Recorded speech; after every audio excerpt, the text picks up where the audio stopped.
대구건에 대해서 설명해 드리겠습니다. 먼저 대구광역시가 있는데요. 대구광역시는 예전부터 섬유산업이 굉장히 주로 발달했던 곳이었어요. 그래서 뭐 염색산업공단이라든지 여러 가지 뭐 직물과 관련된 기업체들이 많았는데 현재는 좀 쇠퇴하고 있습니다. 네, 그래서 대구광역시도 이제는 뭐 과거의 어떤 섬유산업을 조금 더 나아가서 뭐 패션 산업의 1번지로 만들겠다 이런 정책들을 좀 하고 있는데 막 크게 잘 되고 있는 것 같진 않아요. 네, 대구는 좌우간 과거에 섬유산업이 굉장히 발달했던 곳이었다. 알아두시면 되겠고요. 대구광역시의 위치는 여기가 되겠습니다. 영남의 거의 한가운데 위치해 있죠. 자, 그 다음 구미시입니다. 구미시는 대구광역시의 약간 뭐라고 해야 될까요? 옆에 붙어 있는 위성도시 같은 그런 느낌인데 여기는 삼성전자 공장과 LG 디스플레이 공장이 같이 있습니다. 굉장히 전자제품 제조업이 발달해 있는 곳이다. 2차 산업 비중이 굉장히 높겠죠. 네. 구미는 대구 옆에 이렇게 붙어 있습니다. 그래서 요 대구랑 구미를 묶어서 영남 내륙 공업 지역이라고도 부릅니다. 대구는 섬유산업, 구미는 전자공업이 발달된 곳이죠. 자, 안동시 찜닭으로 유명한 곳이죠. 자, 여기가 유명한 것은 경북도청 소재지입니다. 일단 안동시와 옆에 있는 예천군이라고 하는 또 경계에다가 이렇게 만들어 놨어요. 두 지역을 좀 이렇게 같이 살려보고자 하는 의도였겠죠. 그리고 하회마을이 유네스코 문화유산으로 지정이 돼 있고요. 하회마을이라는 이름의 뜻은 강이 이렇게 돌아나간다는 뜻이에요. 네. 하회마을, 이 강하자의 돌회자겠죠. 네. 하회마을이 돌아나가는 이 모습, 그리고 전통적으로 잘 보존되어 있는 전통 문화, 이런 선비 문화 같은 것들이 세계문화유산으로 지정이 돼 있다 하는 거 알아두시고요. 자, 그다음 찜닭이라고 하는 음식도 유명하고 간고등어가 유명한데요. 자, 안동시의 위치를 한번 보시면 굉장히 안쪽이에요. 자, 안동 여기 안쪽에 있죠. 근데 고등어는 바닷가에서 잡히는 생선인데 왜 내륙 지역에서 특산물이 되었느냐? 자, 이런 고등어 같은 생선은 쉽게 부패하죠. 그래서 이 친구를 어떻게 한 거예요? 소금으로 절인 거죠. 왜냐면 이 내륙 지역까지 가지고 오는 동안 상할 수 있으니까. 그래서 그냥 생고등어가 아니라 안동에서는 간고등어가 유명한 이유가 바로 그런 게 있습니다. 네. 바닷가에서 잡은 고기를 상하지 않게 하기 위해서 짜게 안에까지 가져와서 먹게 된 거죠. 그래서 유명해진 겁니다. 자, 안동의 위치는 이렇게 됩니다. 자, 그다음 울진군, 우리나라 주요 4개의 원자력 발전소 중에 또 1개가 나왔죠. 원자력 발전소가 입지해 있고요. 울진에서는 대게가 유명합니다. 울진은 여기 경상북도 동쪽 맨 끝에 위치해 있습니다. 그다음 포항시, 포항제철, 포스코 이런 기업의 명칭을 들어보셨을 거예요. 과거부터 우리나라 제철 공업의 중심지였다고 보시면 되고요.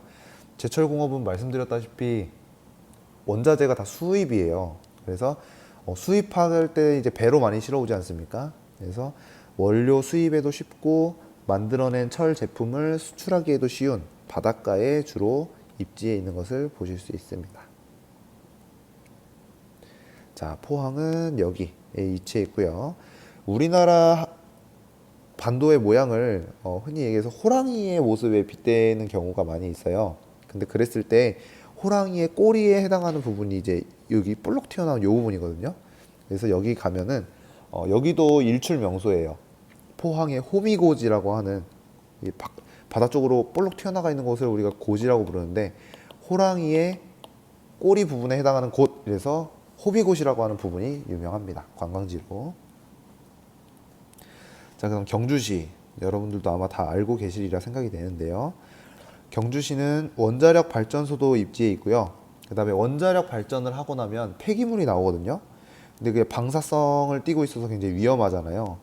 그래서 거의 대부분의 지역이 우리는 그거 유치 안 할래 했는데 경주시에서 주민투표를 통해서 대신 이제 지원도 많이 들어오니까 우리 지역에 설치할게요 해가지고 여기는 방사성 폐기물 처리장이 같이 입지하고 있습니다. 네. 그리고 석굴암이나 불국사 같은 신라 유적지가 굉장히 많이 있고요. 그리고 양동마을이라고 하는 전통 마을이 남아 있는데 여기도 아까 봤던 안동의 하회마을처럼 유네스코 세계문화유산에 등재되어 있다. 이것도 시험 문제에 자주 나옵니다. 알아두시면 될 것 같아요. 자, 경주의 위치는 이렇게 됩니다. 자, 그다음 울산광역시입니다. 우리나라 공업의 메카라고 불리는데요. 석유화학, 조선, 자동차, 정유 이런 것들이 다 모여 있어요. 그래서 굉장히 그런 2차 산업의 중심지 역할을 하는 그런 곳이고요. 제조업 종사자 비율이 그만큼 높고 굉장히 대기업이 많아요. 이런 것들은 막 무겁고 규모가 큰 산업이 많기 때문에 대기업이 많은데 그로 인해서 뭐 대기업에 다니는 분들은 종사하시는 분들은 아무래도 소득 수준이 좀 더 높을 수밖에 없겠죠. 그래서 소득 수준도 그렇고 이런 그런 노동을 통해서 만들어내는 그런 결과물의 부가가치도 굉장히 높을 겁니다. 그래서 1인당 지역 총생산이 우리나라 통틀어서 1입니다. 1인당으로 했기 때문이겠죠. 네. 자, 그다음 원자력 발전소가 이곳에도 입지를 해 있어서 작년부터 가동을 시행했어요. 그래서 선생님이 말한 4대 원자력 발전소 입지에는 들어가진 않지만 울산에도 있다. 발전도 하고 있고 그거 기억해 두시면 좋을 것 같고요. 그다음 울산 앞바다에서 천연가스전이 발견이 됐습니다. 그래서 우리나라에서도 화석연료가 현재 생산이 되고 있다는 점 꼭 알아두시기 바랍니다. 울산은 여기에 있습니다. 그다음 우리나라 제2의 도시인 부산이죠. 네, 여기도 마찬가지로 원자력 발전소가 입지해 있고요. 굉장히 큰 뭐 부산항을 테마로 한 노래도 많잖아요. 네, 우리나라에서 규모가 큰 항구에 들어가는 부산항이 위치해 있습니다. 여기 나와 있는 거는 광안대교, 여기 나와 있는 거는 해운대 해수욕장입니다. 자, 부산은 여기에 위치해 있습니다. 자, 그다음 김해 양산시는 부산의 위성 도시예요. 그래서 부산의 어떤 과밀화 현상을 해소해주기 위한 이 교외화 현상으로 인한 신도시가 조성이 되고요. 그로 인해서 이제 아파트 단지도 많이 지어지는 게 볼 수가 있고, 그다음에 부산의 전철이 이렇게 보시면은 김해까지도 이렇게 이어져 가지고 가는 걸 보실 수가 있습니다. 네. 또 이렇게 가가지고 여기 양산까지도 지하철이 연장되고 있는 거 보실 수 있을 거예요. 자, 김해와 양산은 양산은 여기, 김해는 여기에 위치해 있습니다. 자, 그다음은 창녕군입니다. 자, 아까 순천만에서 봤듯이 여기도 람사르 협약에 등록된 습지가 있습니다. 네, 우포늪이라고 하는 곳인데요. 자, 위치는 창녕 여기에 위치해 있습니다. 자, 그다음은 창원시입니다. 여기는 특이하게 세 개의 시가 합쳐져서 만들어졌어요. 청주시, 청원군 합쳤던 것처럼 예전에 창원시, 마산시, 진해시가 합쳐져 가지고 지금은 창원시라는 통합 창원시라는 하나의 명칭으로 불리고 있습니다. 네. 그러면서 이제 인구 100만이 넘어갔어요. 근데도 불구하고 아직까지 광역시로 인정을 못 받고 있는데 마찬가지로 그렇게 되면 영남권에 벌써 대구, 울산, 부산이라는 광역시가 있는데 여기 창원까지 광역시가 돼버리면 이 좁은 권역 안에 광역시가 4개가 돼버리는 거죠. 그거는 너무 집중을 더 강화시킬 요지가 있다고 해서 광역시로는 아직 등록이 안 되고 있습니다. 경남도청이 위치해 있고요. 이곳은 기계공업으로 특화된 국가산업단지가 마련되어 있습니다. 기계공업이 굉장히 발달해 있습니다. 창원은 여기에 위치해 있습니다. 그래서 여기 울산, 부산, 뭐 포항까지를 이제 엮어가지고 남동 임해 공업 벨트라고도 많이 불러요. 특히 여기 아래 거제까지 해가지고 그래서 임해 공업이 이 벨트처럼 하나 만들어져 있다라고 하는 점 알아두시면 되겠고요. 자, 그다음 고성 여기는 공룡 발자국 화석으로 유명합니다. 공룡을 테마로 한 박물관도 운영이 되고 있고요. 고성은 여기에 위치해 있습니다. 자, 그다음 통영 하면 나전칠기가 굉장히 유명하죠. 그리고 충무김밥 음식이 유명합니다. 통영은 여기에 위치해 있습니다. 그다음 거제 남동임해공업지역에서 마지막으로 설명을 드리게 됐는데 자, 여기는 배를 만드는 조선업이 굉장히 특화되어 있는 곳이고요. 자, 이런 배를 만들거나 이런 하는 것들은 무거운 물건을 많이 옮기고 위험하기 때문에 보통은 이제 남성 노동자들이 많이 종사를 해요. 그래서 성비라는 게 굉장히 높습니다. 이 지역은.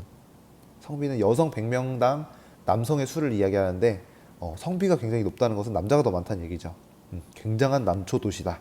알아두시면 되겠고요. 남해안 지역에 위치해서 우리나라에서 강수량이 매우 높은 곳에 들어갑니다.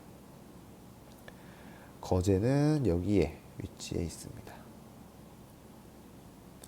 자, 그다음 울릉도인데요. 울릉도와 독도도 경상북도 행정구역 안에 속해 있어요. 그래서 경상북도 울릉군이거든요. 그래서 울릉도에 대해서 알아보게 되면 눈이 많이 온다고 했습니다. 네, 다설지이기 때문에 이 눈이 와도 이 안에서 돌아다닐 수 있는 생활 공간을 확보하기 위한 우대기라는 특이한 시설이 나타나고요. 해저 화산 활동으로 형성됐고 그런 분화구가 함몰되어 만들어진 커다란 칼데라 분지가 있다라고 하는 점이 알아두셔야 될 특징점이 되겠습니다. 울릉도와 독도는 여기에 있죠. 자, 독도는 울릉도 옆에 조금 더 가면 있는 섬인데 우리나라에서 가장 동쪽에 위치해 있기 때문에 해가 뜨는 시각이 가장 빠릅니다. 네. 그리고 이 독도 주변 해역에 메탄하이드레이트라는 자원이 매장이 돼 있대요. 그래서 그것을 우리 영토여야지 그 주변 바다를 탐사하거나 이렇게 자원을 채취할 수가 있거든요. 그래서 이런 자원 때문에 이제 일본이 또 우리나라의 영토를 계속 본인들의 영토라고 주장하고 있는 상황이죠. 자, 그다음 이곳은 차가운 한류와 따뜻한 난류가 만나는 지점이기 때문에 양쪽에서 사는 물고기를 다 잡을 수가 있어요. 그것을 조경수역이라고 하는데 굉장한 황금어장이다라고 하는 점. 이것도 마찬가지로 일본이 자꾸 이곳을 자기네 영토라고 우기는 그런 여러 가지 요인 중에 하나라고 볼 수가 있습니다. 자, 울릉도 독도 여기에 있고요. 자, 영남지방의 백지도는 다음과 같이 정리해 볼 수가 있을 것 같습니다. 다음 공업이 굉장히 많이 발달해 있다. 전체 우리나라 공업 생산액 중에 가장 많은 부분을 영남권에서 만들어내고 있고요. 그 다음 주로 북부 내륙 지역은 농업이 많이 발달해 있고요. 특히 과수원을 많이 하고요. 그 다음 낙동강 하구 지역은 대도시 인근이기 때문에 비닐하우스로 도시에 주로 공급하는 그런 시설 원예 농업 같은 것들, 꽃이라든지 혹은 뭐 상품 작물 이런 것들을 많이 공급을 하고 있습니다. 지역별로 각각 다른 제조업이 발달해 있다는 거. 영남 내륙 지역은 섬유, 전자조립, IT 제조업. 남동 임해공업 지역은 제철, 조선, 자동차, 정유 이런 것들을 하고 있다라는 겁니다. 최남단 제주권입니다. 자, 제주도에는 두 가지 시가 있어요. 제주시와 북부를 이루고 있는 제주시와 남부를 이루고 있는 서귀포시 이렇게 두 가지가 있는데요. 자, 먼저 제주시에는 제주국제공항이 위치를 해 있고요. 그다음 제주도청 소재지가 있습니다.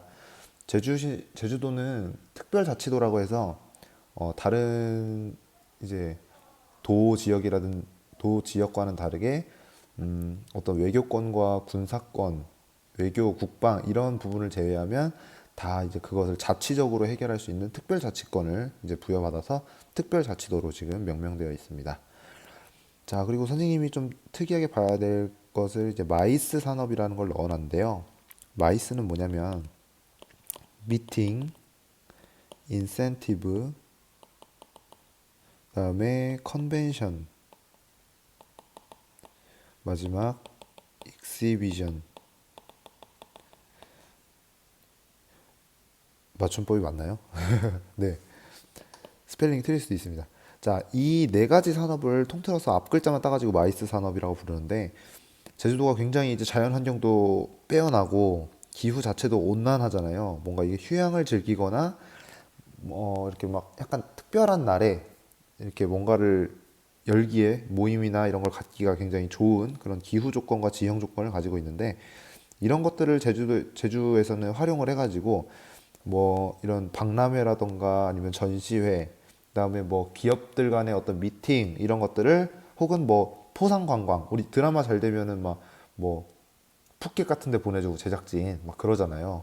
이제 그런 것처럼 그런 산업을 좀 융성시키자. 우리 제주도의 어떤 관광 테마에 걸맞게 이런 산업을 육성해 보자라고 해서 요즘에는 마이스 산업의 중심지로 좀 발돋움하려는 노력들을 보이고 있습니다. 자, 제주도는 이렇게 북부에 위치해 있는 걸 보실 수 있고요. 그다음 서귀포시는 굉장히 비가 좀 많이 오고요. 연교차가 굉장히 작은 것이 특징입니다. 우리나라 최남단에 있기도 하고요. 그다음에 바닷가랑 접해 있는 섬, 해안가 지역이기 때문에 그렇겠죠. 자, 그리고 여기도 마찬가지로 혁신도시가 위치해 있습니다. 아무래도 제주시보다는 조금 더 발전이 좀 더딘 곳이기 때문에 공공기관을 중심으로 한 혁신도시가 만들어져 있습니다. 자, 제 서귀포는 제주의 남부를 담당하고 있습니다. 자, 그다음 제주도에 우뚝 솟아있는 한라산은 역시나 바다 위에서 만들어진 해저 화산이고요. 형태가 경사가 완만한 순상 화산과 경사가 급한 종상 화산이 합쳐져 있는 복합 화산의 형태입니다. 그리고 이 맨 위에 부분은 우리가 백두산과는 다르게 이제 화구라고 부르는데요. 여기서 나중에 그 용암이 분출되어 나오고 난 빈 공간으로 이 친구들이 와르르 무너져 내리게 되면 그것은 이제 칼데라 분지라고 부르고, 우리 울릉도 할 때 배웠었죠. 칼데라 분지라고 부르고 함몰이 일어나지 않으면 그것은 이제 화구라고 부르는데요. 둘 다 움푹 패여서 물이 고이기 쉬운 구조이기 때문에 호수가 만들어집니다. 그래서 화구에 고인 호수는 화구호, 칼데라 분지에 모인 호수는 칼데라호 이렇게 부르는데 백록담은 화구호입니다. 자, 그다음 식생의 수직적 분포가 굉장히 뚜렷한 그런 모습을 보이기도 해요. 우리나라의 가장 남쪽에 있기 때문에 따뜻한 곳에서 서식할 수 있는 식물들이 이렇게 있어요. 그리고 한라산은 고도가 높기 때문에 고도가 높아질수록 기온이 낮아지잖아요. 그래서 고도가 높아질수록 더 약간 기온이 찬 데서 사는 식물들이 고도별로 이렇게 다 분포를 하게 되는 거죠. 근데 하필 이제 그게 제주도에 있는 산이다 보니까 가장 따뜻한 곳에 사는 식물부터 추운 곳에 사는 식물까지 한라산의 전체에 다 고르게 분포하고 있다라고 하는 것을 알아볼 수 있습니다. 자, 한라산은 여기 가운데 이렇게 솟아 있습니다. 그 다음 제주도 아래쪽에 붙어 있는 마라도라는 섬이 있는데요. 마라도는 남북 방향으로 이렇게 길쭉하게 생겼고 이 마라도 역시도 화산섬입니다. 마라도는 여기에 붙어 있습니다. 자, 제주 지역은 이런 화려한 자연 경치와 그 가치를 인정받아서 유네스코에서 지정하는 자연유산 3관왕을 했어요. 하나는 뭐냐면 세계자연유산으로 돼 있고, 그 다음에 생물권 보전지역, 마지막으로는 지질공원. 이 세 개의 브랜드를 다 가지고 있는 3관왕입니다. 제주도의 자연 환경은 다음과 같고요. 그리고 지역 특색도 역시 다음과 같습니다. 제주도는 논농사가 좀 어려워요. 현무암 자체도 구멍이 많고, 그다음에 주상절리가 많이 발달해서 물이 틈 사이로 자꾸 이렇게 밑으로 빠져나가거든요. 그래서 밭의 비중이 굉장히 높은데 특히 이제 감귤 같은 과수 재배가 활발합니다. 최근에는 그리고 관광 산업이 발달해 있어서 3차 산업 종사자 비중이 높고요. 그다음에 요즘에는 마이스 산업을 많이 육성하고 있다라고 하는 거 기억해 두시면 되겠습니다. 자, 다음 북한 지역으로 가볼 텐데요. 북한을 우리가 왜 배워야 돼요? 이런 말씀을 하실 수도 있지만 헌법상에는 우리나라의 영토입니다. 그리고 언젠가는 꼭 통일이 될 것이기 때문에 우리는 북한에 대한 이해를 게을리하면 안 되겠죠. 자, 먼저 나선 직할시라고 하는 부분이 그 지역이 있는데요. 여기는 북한의 최초의 경제특구가 만들어진 곳입니다. 나선 경제특구라고 불러요. 그래서 중국이라든지 국경을 맞대고 있는 중국이나 러시아와 이렇게 활발하게 경제 교역을 해보려고 했으나 잘 되진 않았습니다. 그리고 이 당시에 유엔 개발 계획이라고 하는 거에 의해서 지원도 받았었습니다. 하지만 그 이후에 좀 국제사회와 어떤 사이가 좋아지지 않으면서 지금은 현재 사업이 중단된 상태입니다.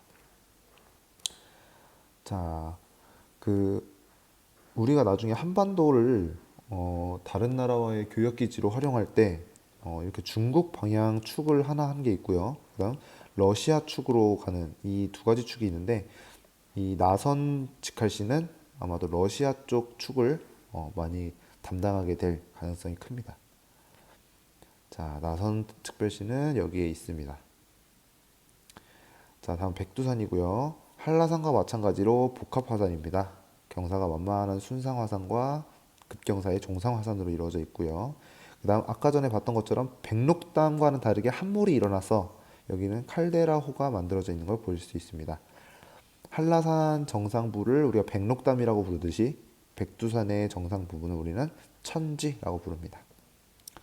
안타깝게도 이 백두산에 여러 가지 봉우리가 6.25 전쟁 때 북한을 도와주러 중국이 참전했었잖아요. 그래서 북한 측에서 아마 그 담례로 중국에다가 몇 개를 넘겨줬다고 해요. 그래서 안타깝지만 백두산의 봉우리 전체가 우리나라 것은 아니다. 예, 그렇게 알아두시면 되겠습니다. 그 중국은 그래서 백두산을 장백산이라고 부르죠. 네, 그렇습니다. 자, 백두산은 여기에 이렇게 위치해 있습니다. 자, 백두산의 모습이죠. 개마고원 그리고 백두산 이렇게 있고요.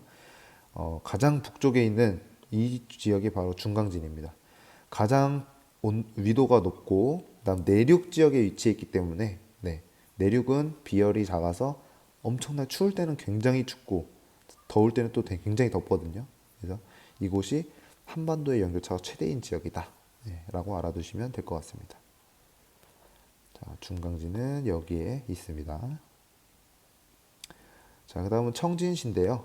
이곳은 한반도 전체에서 강수량이 제일 적은 곳이에요. 왜 그러냐면 이 청진 앞바다로 북극 쪽에서 내려온 한류가 흘러가거든요.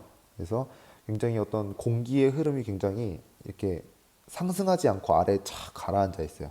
찬 공기는 내려앉는 성질이 있거든요. 그리고 이렇게 활발하게 뭐 대류가 일어나지 않기 때문에 안개도 굉장히 자주 낍니다. 네. 비가 매우 적게 내리고 안개도 항상 자욱하게 껴 있는 곳. 이거는 이제 부산에서 해무 현상이 일어났을 때를 찍은 사진인데 북한 지역에서 해무를 관측한 사진이 없어서 이걸 대신 좀 넣어봤습니다. 네, 방금 찾아봤던 청지는 여기에 있습니다. 한류가 이렇게 흐른다고 말씀드렸습니다. 다음 개마고원은 용암대지는 화산이 펑 하고 터지는 게 아니라 땅에 갈라진 틈 사이로 용암이 스멀스멀 스며 나와서 만들어지는 거예요. 그러다 보니까 굉장히 이렇게 평평한 것을 볼 수가 있죠. 그리고 마찬가지로 고도가 높기 때문에 굉장히 추운 곳에 서식하는 냉대림이 분포하고요.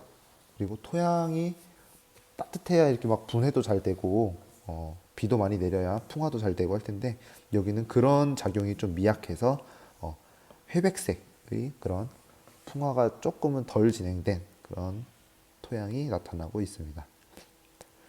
자, 개마고원은 아까 백두산과 마찬가지로 요 일대에 있다고 보시면 되겠습니다. 다음은 신의주 직할시예요. 경의선 철도라는 라인이 있어요. 우리 서울에 가서 전철을 타보면. 근데 이게 서울에서 파주까지 뭐 이렇게 가는 게 아니고 원래는 여기 신의주까지 연결된 거였습니다. 그래서 서울 경자의 신의주의 의를 따서 경의선이라고 불렀던 건데 현재는 분단으로 인해서 제 기능을 못 하고 있는 거죠. 경의선 철도의 종착역이고요. 여기를 통해서 이제 중국 쪽으로 더 진출해 볼 수가 있겠죠. 아까 전에 여기 나선직할시 말씀드렸던 것처럼 중국 쪽으로 가는 축을 크게 담당할 가능성이 있습니다. 자, 그리고 이곳은 특별 행정구가 지정되었던 곳이에요. 중국에서 홍콩이랑 마카오라는 곳이 자치권을 주고 거기서 이제 외국의 기업 활동이라든지 이런 걸 자유롭게 풀어줘서 경제 발전이 굉장히 활발하게 이루어졌던 지역이거든요. 그래서 북한도 중국이 했던 것처럼 우리도 여기를 북한의 홍콩으로 만들어 보자 해서 의미심장한 그 야심찬 포부를 품고 특구로 지정을 했었는데 마찬가지로 지금 잘 되지 않아서 실패했습니다. 압록강을 사이에 두고 중국과 맞닿아 있고요. 신의주는 여기에 있습니다. 자, 그 다음은 북한의 수도인 평양입니다. 네, 생각보다는 그래도 높은 빌딩도 많고 도로도 길쭉길쭉하게 나 있는데요. 북한의 수도이고 이곳은 비가 굉장히 적게 내립니다. 왜 그러냐면 주변에 수증기라든지 이런 게 부딪혀서 올라가면서 구름이 많이 만들어지는데 이곳은 너무 평평한 지역이어가지고 구름이 만들어지기가 쉽지 않아서입니다. 평양은 여기에 있습니다. 자, 그 다음은 남포 직할시예요. 서울에는 인천이 관문 역할을 하듯이 평양은 이 남포라는 곳이 관문도시 역할을 합니다. 그래서 항구도 있고요. 인천항에 관문이 있었던 거 기억하시죠? 네, 그것과 마찬가지로 여기도 서해 관문이 있습니다. 한때 이 서해 관문이 아시아에서 가장 큰 규모라고 북한에서 막 광고를 했던 적이 있었어요. 지금도 그런지는 잘 모르겠지만 이것 역시 조차를 극복하기 위해서 만들어진 시설이다 하는 점 기억해 두시면 되겠습니다. 남포는 여기에 있습니다. 자, 그 다음은 금강산이고요. 굉장히 유명한 민족의 명산이죠. 굉장히 이렇게 깎아지른 듯한 기암 괴석들이 많은 모습을 보이고 있고요. 이것은 기반암이 화강암이기 때문에 이런 돌덩어리 자체가 이렇게 지표 밖으로 많이 보이는 그런 양상을 띠고 있어요. 황암으로 이루어진 돌산이고요. 그다음에 이런 금강산을 우리가 가보고 싶어하는 사람이 너무 많으니까 우리나라 민간 기업인 현대와 북한에서 이렇게 합작을 해가지고 관광특구로 만들었었는데 이 역시 남북 관계가 크게 좋아지지 않으면서 현재는 중단된 상태입니다. 자, 금강산은 요 부분에 이렇게 있습니다. 자, 그다음 개성직할시인데요. 개성공단 아마 여러분 많이 들어보셨을 거예요. 그래서 우리 남한의 자본과 기술력, 그다음에 북한의 값싼 노동력을 합쳐서 우리 민족끼리 한번 이렇게 생산을 한번 힘 합쳐서 해보자라고 해가지고 공단을 하나 만들었는데 상당히 이제 뭐 효율성은 좋았다고 해요. 원체 이제 임금이 싸니까. 근데 이 역시 이제 남북 관계가 이제 나빠지게 되면서 2015년에 선생님이 그때 노량진에서 공부하고 있었는데 그때 이제 개성공단에 있던 사람들이 전원 철수하게 됩니다. 현재는 가동을 중단한 중입니다. 개성은 우리나라와 가까운 여기에 있습니다. 자, 북한 지역 백지도는 다음과 같겠고요. 주요 특징은 일시정지 후에 여러분들이 한번 정리해 보시면 좋을 것 같아요. 자, 북한의 자연 환경도 나와 있습니다. 여기 아까 강수량 되게 적었다고 한 곳 눈에 띄는 부분이죠. 네, 역시나 같은 내용이고요. 우리나라에서 가장 추운 곳, 네, 중강진이라고 했습니다. 평균 기온이 영하 16도예요. 그냥 제일 추울 때의 기온도 아니고 평균 기온이 영하 16도입니다. 자, 북한의 자연환경, 지형과 기후를 나타낸 내용을 한번 정리해 보시고요. 자, 인문환경은 인구는 남한의 절반 정도로 돼 있고 여기도 마찬가지로 도시 화율이 한 60% 정도로 사람들이 도시에 그래도 많이 살고 있어요. 자, 북한의 주요 도시 네 군데는 좀 외워 두시고요. 그다음 북한에서 좀 중요한 것이 화력 발전소, 우리나라는 화력 발전이 좀 많은 비중을 차지하는데 전력을 생산하는 데 있어서 여긴 특이하게 수력이 굉장히 많아요. 네, 이 파란 게 다 수력이거든요. 왜 그러냐면 화력 발전을 할 만큼 석유 석탄이 좀 비싸잖아요. 그렇기 때문에 여기서는 경제 상황이 그렇게 좋지 않기 때문에 예, 그런 화석 연료를 수입해서 발전소를 돌리기엔 좀 무리가 있는 거죠. 그리고 산지가 많으니까 그런 어떤 자연적인 특성을 이용해서 최소한의 비용으로 전력을 만들어내는 그런 모습을 보여주고 있습니다. 그리고 산지가 많은 이런 북동부 지역보다는 평야나 해안가 지역의 남서부 지역의 사람들이 많이 거주하고 있는 걸 보실 수 있습니다. 네, 경제와 개방 지역은 다음과 같겠고요. 그리고 북한 같은 경우에는 철도 중심의 교통체계예요. 그래서 여객 수송의 60%, 화물 수송의 90% 정도를 분담한다고 합니다. 네, 마찬가지로 석유 석탄을 크게 많이 쓰지 않는 그런 교통수단을 아마 선호하는 것 같아요. 그리고 경제 수준도 떨어질 뿐더러 산지가 많기 때문에 도로를 만들기엔 좀 어려운 부분이 많죠. 네, 철도 중심이다 하는 거 일단 기억만 해두시고 넘어가시면 되겠습니다. 자, 이렇게 됩니다. 북한은 석유를 거의 안 씁니다. 비싸요. 그래서 수력 아니면 자신네들 이제 광산에서 캐서 나오는 석탄 이 둘을 가장 많이 씁니다. 주요 교통 수단은 철도라고 말씀드렸고요. 그래서 남북 정상회담 때 문재인 대통령이 언제 한번 그 김정은 위원장에게 나도 언제 한번 육로를 이용해서 평양에 가보고 싶다라고 얘기한 적이 있었는데 선생님도 그때 뉴스를 보면서 생중계로 들었었거든요. 근데 김정은 위원장이 뭐 모시고는 싶지만 아시다시피 우리나라의 어떤 도로 사정이 굉장히 열악해서 뭐 기차로 오실 수 있도록 한번 뭐 고려해 보겠다 뭐 이런 말씀을 하세요. 이런 얘기를 해요. 그 북한의 어떤 도로 사정이 굉장히 안 좋다는 거를 예, 이제 드러내주는 그런 부분이었다고 생각을 했었습니다. 선생님도. 자, 남북한 교류 현황. 원래 금강산 관광특구라든지 개성공단 지구를 만들어서 같이 운영을 했었는데 역시 남북 관계가 안 좋아지면서 현재는 다 중단됐습니다. 자, 그다음 주요 개방 지역은 이렇게 네 군데가 있어요. 시기를 나눠서 같이 한번 알아두시면 나중에 문제풀이에 도움이 될 것 같습니다. 네, 여기까지 해서 우리나라 전 권역의 지역 소개를 마쳐보도록 하겠습니다. 이 내용을 바탕으로 과제를 수행하시면 되겠습니다. 수고하셨습니다.